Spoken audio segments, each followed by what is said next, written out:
Luto na. Hindi yung sunog, gusto ko lang talaga may mga tusta-tusta siya kasi yung crunch-crunch na matitikman mo. Pero luto na yan.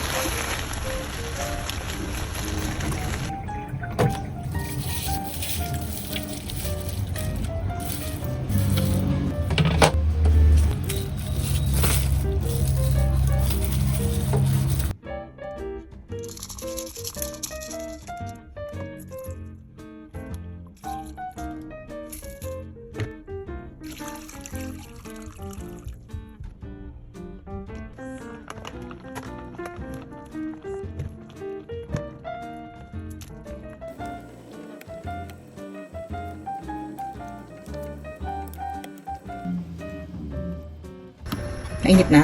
Pagmantikain natin yung balat na kasama ng manok.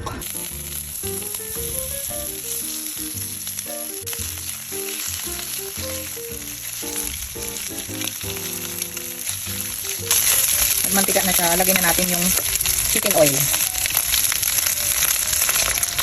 Medyo maraming mantika to kasi chicken pastil ito. Hayaan na natin yung balat dito.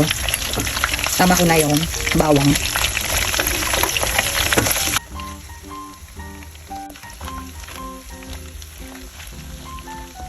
Lagay ko na yung sibuyas. Naamoy ko na yung aroma ng bawang.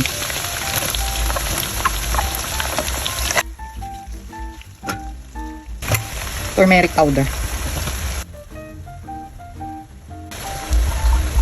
Lagay ko na yung pinakulo natin kanina. Tapos hinimay ko lang siya ng ganyan kalinipis. Mahigit 2 kilo rin to na manok. Bigyan natin paminta. Mas maraming paminta, mas masarap. Toyo, 2 ganito.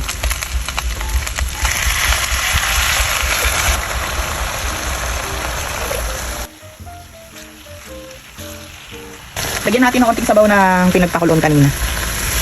Konti lang.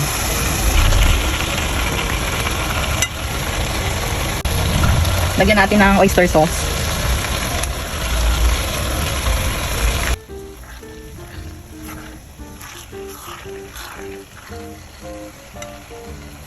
Takpan natin.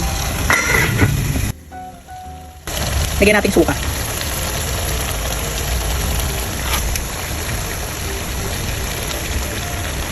Check natin. Malayo pa sa katotohanan. Check lang.